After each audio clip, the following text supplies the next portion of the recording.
ধরুন আমরা একটা শিশুর বিশেষ কিছু আচরণ দেখলাম।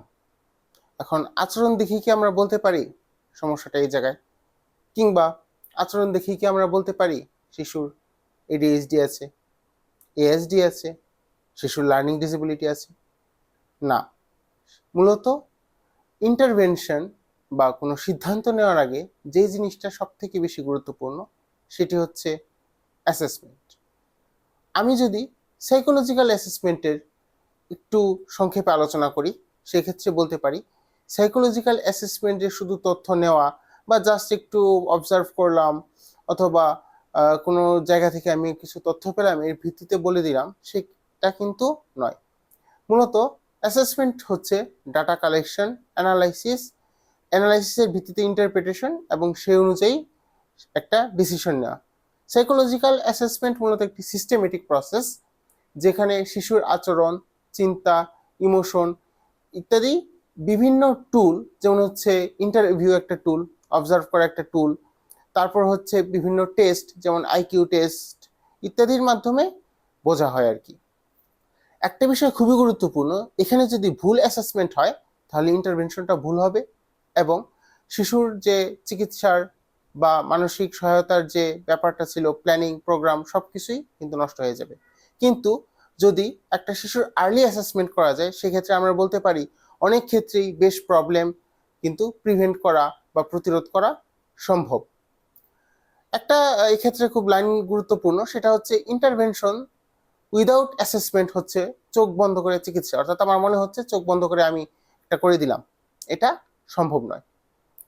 এখন আমি আসি, একজন সাইকোলজিক্যাল অ্যাসেসমেন্ট যিনি করবেন তার মিনিমাম কিছু যোগ্যতা থাকা প্রয়োজন। প্রথমত, তিনি একজন ট্রেন্ড সাইকোলজিস্ট হবেন যদি সাইকোলজিক্যাল অ্যাসেসমেন্ট করেন সেক্ষেত্রে, এবং তার সাইকোমেট্রিক নলেজ সম্পর্কে একটা জ্ঞান থাকা প্রয়োজন আছে। অর্থাৎ টেস্ট অ্যাডমিনিস্ট্রেশন স্কিল থাকা লাগবে, কিভাবে টেস্টটা পরিচালনা করবেন বা অ্যাসেসমেন্ট পরিচালনা করবেন। তারপর ইন্টারভেনশন বা ইন্টারপ্রিটেশন স্কিল সম্পর্কে তার জানা থাকা লাগবে, এবং ইথিক্যাল আন্ডারস্ট্যান্ডিং, অর্থাৎ কোন বয়সের, কোন বছরের, কোন শিশুর জন্য কি প্রয়োজন, এই যে এথিক্সের এখানে ব্যাপারগুলো আছে তার সম্পর্কে পর্যাপ্ত নলেজ তার থাকা লাগবে। সেই ক্ষেত্রে শিশুর ডেভেলপমেন্টাল যেসব নলেজ সেগুলো থাকা লাগবে। আরেকটা বিষয় উল্লেখ্য, একজন থেরাপিস্ট বা একজন যিনি মানসিক স্বাস্থ্য সহায়তা প্রদান করেন তিনি ভালো থেরাপিস্ট হতে পারেন, কিন্তু সাইকোলজিক্যাল অ্যাসেসমেন্ট করতে গেলে অবশ্যই তার প্রপার একটা সাইকোলজিক্যাল নলেজ, সাইকোমেট্রিক নলেজ থাকা প্রয়োজন রয়েছে। আরেকটা বিষয় খুব গুরুত্বপূর্ণ, একটা টেস্টের রিপোর্ট দিয়েই আমরা অ্যাসেসমেন্ট যে বলতে পারি তা কিন্তু না। অ্যাসেসমেন্ট অনেক বড় একটা জিনিস। অ্যাসেসমেন্ট হচ্ছে মাল্টিপল সোর্স থেকে তথ্য নিয়ে সেই তথ্য উপাত্তগুলো বিশ্লেষণ করা, লাইক ইন্টারভিউ, টেস্ট রেজাল্টস, বিভিন্ন অবজারভেশন এবং টেস্ট, যেটা অর্থাৎ যেই টুলসের মাধ্যমে আমরা টেস্টগুলো করি সেটা অ্যাসেসমেন্টের একটা অংশ মাত্র। সাইকোলজিক্যাল অ্যাসেসমেন্ট আর এডুকেশনাল অ্যাসেসমেন্ট নিয়ে আরেকটা কথা হয়। সাইকোলজিক্যাল অ্যাসেসমেন্টকে সংক্ষেপে বলতে গেলে এটা একটা খুবই বিস্তর একটা প্রসেস, বিস্তর একটা ব্যাপার। যেমন এখানে ইমোশন, তারপর লার্নিং, বিহেভিয়ার, পার্সোনালিটি ইত্যাদি নিয়ে আলোচনা করা হয়। কিন্তু সাইকো এডুকেশনাল অ্যাসেসমেন্ট শুধুমাত্র লার্নিং ফোকাসড এবং একাডেমিক বেসড হয়ে থাকে। এবার আমি আসি, একটা সাইকোলজিক্যাল অ্যাসেসমেন্টের রিপোর্ট কিরকম হওয়া উচিত, বা কি দেখে আপনি মনে করতে পারেন যে আপনার সন্তানের সাইকোলজিক্যাল যে অ্যাসেসমেন্ট করা হয়েছে সেটা একটি স্ট্যান্ডার্ড রিপোর্ট প্রদান করেছে এবং আপনার কাজটি একটি স্ট্যান্ডার্ড হয়েছে। যদি আমি প্রথমে আসি, সেটি হচ্ছে একটি সাইকোলজিক্যাল অ্যাসেসমেন্ট বিভিন্ন উৎস থেকে তথ্য নিবে। আপনার টেস্ট রেজাল্ট থাকবে, অবজারভেশনের একটা ব্যাপার থাকবে, এবং ইন্টারভিউ করার, অর্থাৎ প্যারেন্ট ইন্টারভিউ যেটা হয় সেটারও কিছু কথাবার্তা এখানে থাকবে।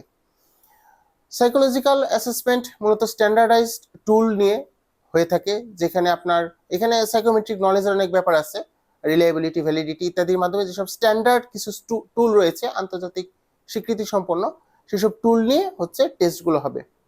এবং টেস্টগুলোর স্ট্যাটিস্টিক্যাল ইন্টারপ্রিটেশন, অর্থাৎ পরিসংখ্যানগত যেসব ব্যাখ্যা থাকে সেই সব ব্যাখ্যাগুলো কিন্তু আপনার রিপোর্টে উল্লেখ থাকবে। একটা টেস্ট করলাম আর হচ্ছে এটার একটা লিখিত একটা বিশাল একটা ব্যাখ্যা দিয়ে দিল, এরকমটা হওয়াটা আসলে যুক্তিযুক্ত নয়। এখানে একটা স্ট্যাটিস্টিক্যাল ইন্টারপ্রিটেশন থাকবে যার মাধ্যমে আমরা সায়েন্টিফিক ভাবে আমরা কোনো একটা সিদ্ধান্তকে সমর্থন অথবা সমর্থন করতে পারবো না। এখানে একটা ক্লিয়ার ফর্মুলেশন থাকবে, অর্থাৎ শিশুর প্রবলেম কি, কজ কি, এবং শিশুর যে ইস্যুগুলো হচ্ছে সেগুলোর মেইনটেনিং ফ্যাক্টর সম্পর্কেও ব্যাখ্যা থাকবে। আরেকটা বিষয় হচ্ছে প্রত্যেক সাইকোলজিক্যাল অ্যাসেসমেন্ট রিপোর্টের শেষে প্র্যাকটিক্যাল রিকমেন্ডেশন থাকবে, যেখানে কি করা যেতে পারে সেই বিষয়ে আলোকপাত করা হবে। পরিশেষে শিশুর ইন্টারভেনশন সফল এবং উন্নতি করতে চাইলে অ্যাসেসমেন্টকে কখনোই ইগনোর করা যাবে না। মনে রাখতে হবে সঠিক আন্ডারস্ট্যান্ডিং, অর্থাৎ সঠিক যদি আমরা সাইকোলজিক্যাল অ্যাসেসমেন্ট করি সেক্ষেত্রে রাইট ইন্টারভেনশন অর্থাৎ যথাযোগ্য চিকিৎসা এবং যথাযোগ্যভাবে কাজ করা সম্ভব হবে।